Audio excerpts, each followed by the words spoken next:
राधा स्वामी, राधा स्वामी दयाल की दया, राधा स्वामी सहाय, राधा स्वामी। प्यारी साध संगत, बुजुर्गों, माताओं, बहनों, भाइयों, बच्चों,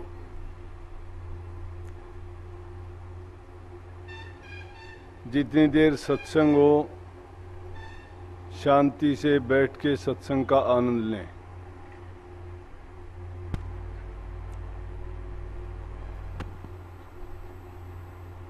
काफ़ी 3-4 साल के बाद शायद यहाँ पे सत्संग होने का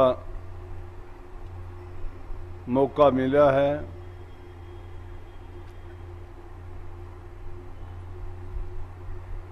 आश्रम आगे से आगे ज़्यादा जब बढ़ते जाते हैं तो सब में पहुंचा नहीं जाता, इसलिए एकाध आश्रम में टाइम लगता है, लेकिन प्रयास ये होता है कि ज़रूर सत्संग का कार्यक्रम साल में एक बार हो जाए। परंतु जब आश्रमों की संख्या बढ़ती जाती है, टाइम उतना का उतना है, तो इस बार कई बार हमें सब्र करना पड़ता है। फिर भी ये समय था थोड़ा बीच में, संगत इतनी ज़्यादा यहाँ पे है नहीं, नई जगह है,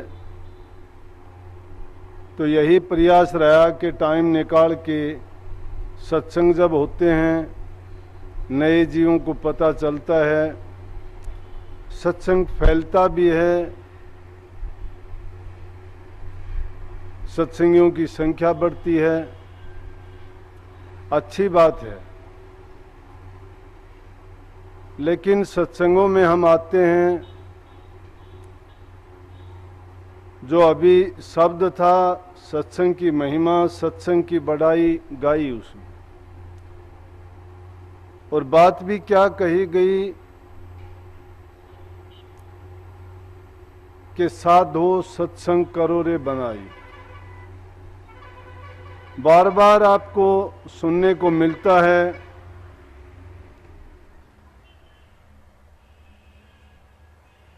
लेकिन जीवों के प्रति जितना भी वचन बार बार कहा जाएगा, उसको सुन के वो कभी ना कभी जरूर चेतेंगे। इसमें सत्संग करने की बात नहीं कही गई, सत्संग देखने की बात नहीं कही गई, सत्संग बनाने की बात कही गई है। सत्संग करो रे बनाई। मनुष्य जीवन का यही एक सबसे बढ़ के फायदा है। जैसे रामायण में लिखा है ना कि देह धरे कर ये फल भाई, भजी राम सब काम बिहाई। सोई गुणज्ञ सोई बड़भागी, जो रघुवर चरण अनुरागी। वही जीव गुणज्ञ है, गुणवान है, वही बड़भागी जीव है कि जिसने संसार की सारी दूसरी चीजों को छोड़ के, जैसे पहले कहा गया ने, भजी राम सब काम बिहाई, कि सब कामों को छोड़ के प्रभु की भक्ति करो, नाम का सुमरण करो या सत्संग करो। लेकिन गलत अर्थ ना निकालना इस बात का। इसमें कई लोग ये कह देते हैं कि सब काम छोड़ने की जब कह दी तो ना हम घर का काम करेंगे, ना कमा के खाएंगे, बच्चों को छोड़ देंगे, बीबी को छोड़ देंगे, घर बार त्याग देंगे और एक प्रभु की भक्ति करेंगे। अगर कोई ऐसा इस बात का अर्थ निकालता है, ऐसा सोचता है, तो कितने लोग घर छोड़ छोड़ के गए, कितने लोगों ने काम छोड़ दिया। अगर हमने काम छोड़ दिया, हम दूसरे लोगों के मोहताज बन जाएंगे। खाने को कहां से आएगा, पहनने को कपड़ा कहां से आएगा, सिर ढांपने के लिए जगह कहां से होगी। इंसान की आवश्यकताएं सबसे मुख्य करके 3 है, रोटी है, कपड़ा है और मकान है। लेकिन इसमें जो बात कही गई है ये नहीं कि अपने जीवन को हम पूर्ण रूप से परमात्मा को तो एक तरफ भुला देते हैं और संसार के पदार्थों में रोजी रोटी कपड़ा मकान के लिए ही अपने जीवन को दांव पर लगा देते हैं। सब कामों को छोड़ने का मतलब ये नहीं है कि हम अपने रोजी रोटी का भी इंतजाम प्रबंध ना करें। परिवार जब बनाया है हमारी जिम्मेवारी है।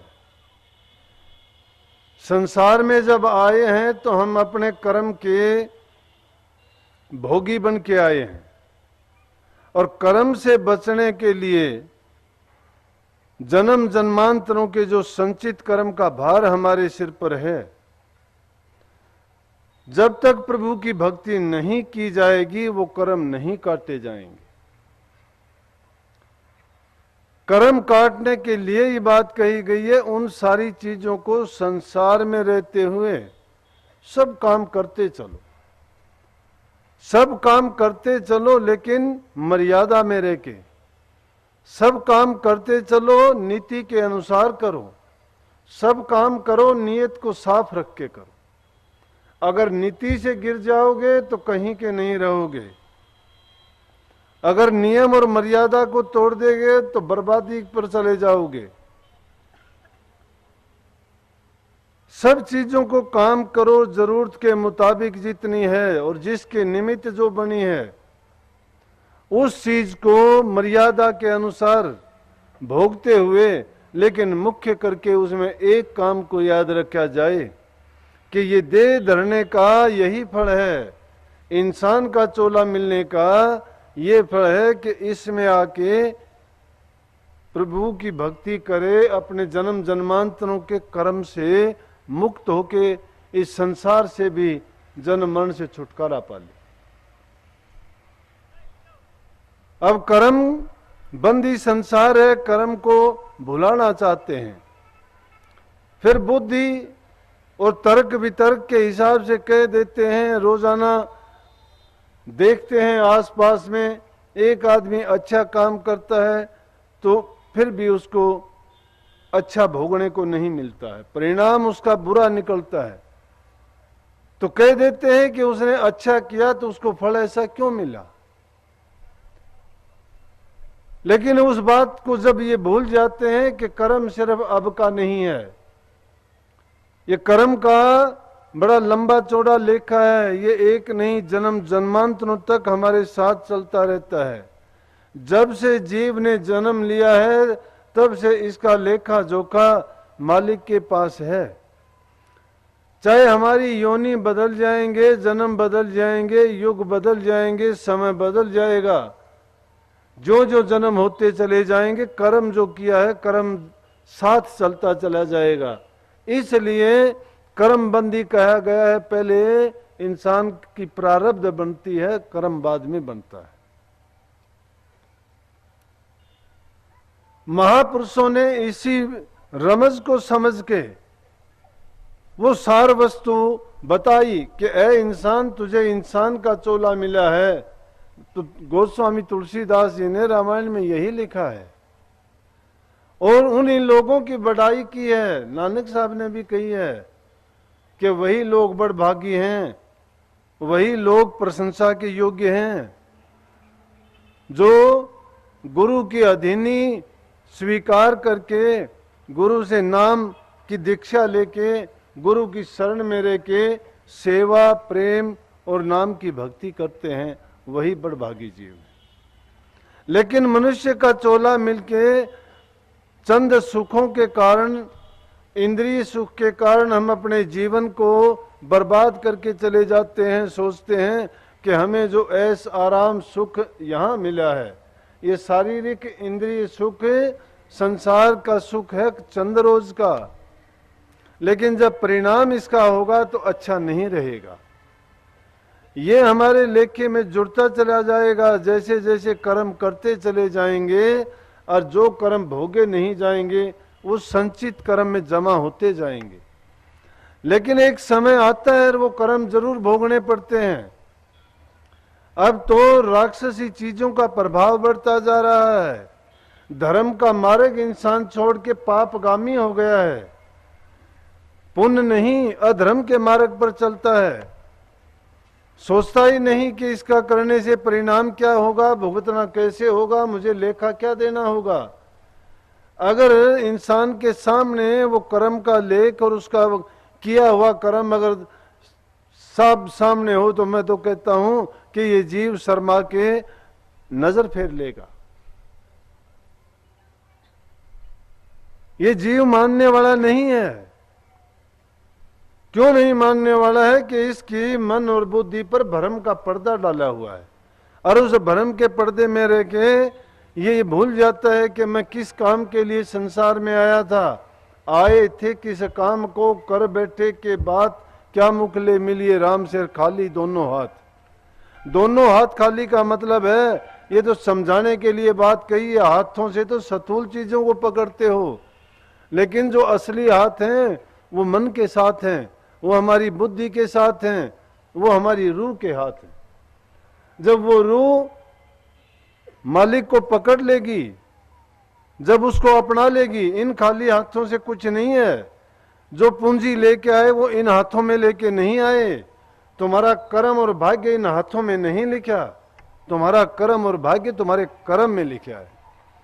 अगर हम अच्छे काम नहीं करते हैं तो बुरा परिणाम भुगतने के लिए भी हमें तैयार रहना चाहिए। और वो ताकत संतों के पास ही है। ये दौलत और कहीं नहीं मिलती। लेकिन आज के युग में कमी किसी चीज की नहीं है। लोगों ने ढोंग बना लिया, पाखंड बना लिया, भोले जीवों को लूटने का, ठगने का फरेब रचा लिए। संसारी लोगों को भय दिखाते हैं। कोई कुछ कहता है, कोई कुछ कहता है, पाखंड करते हैं और जीवों को गड्ढे में डाल देते हैं। और वो फिर बेचारे काल से ऐसे बांधे जाते हैं कि जन्म मरण उनका नहीं छूटता है। लेकिन गुरु भी सच्चा, शिष्य भी सच्चा, कहीं भाग से मेल मिला। अगर कहीं भाग से तुम अगर सच्चे दिल से जाते हो और अपने गुरु के सामने जाके अपना मन के हालात को बिना बताए भी अगर खोल के रख देते हो, मन में अगर घुंडी रख के, मन में अपनी बात को छिपा के, अगर धोखा रख के तुम गुरु के पास जाते हो तो उस जाने से आपको कोई फायदा नहीं होगा। ये ना सोचना गुरु जानता नहीं है। सतगुरु घट घट की जानत, भले बुरे की रीत पहचानत। वो तो भले बुरे की सब की बातों को पहचानता है कि कौन कितना कैसा पानी में है, लेकिन किसी की बात प्रकट नहीं करता। क्यों नहीं करता? कि प्रकट करने से संसार में तो उसको दुखी होना पड़ेगा। दुखी क्यों? कि काया का कष्ट होगा, जरूर होगा। काल का जीव कबू नहीं माने, कोटि कथे ज्ञाना। काल के जीव मानने वाले नहीं हैं। चाहे उनको कोटि ग्रंथ, कोटि ज्ञान, कोटि की विद्या कुछ भी पढ़ाओ, कुछ भी सिखाओ, क्योंकि उनकी बुद्धि काल के अधीन होती है, वो समझने मानने वाले नहीं है। लेकिन अगर तुम्हारे दिल में सच्चाई है, तुम्हारे दिल में यकीन और विश्वास है और तुम सच्चा मान के जाते हो तो तुम्हारा काम भी पूरा होने में कोई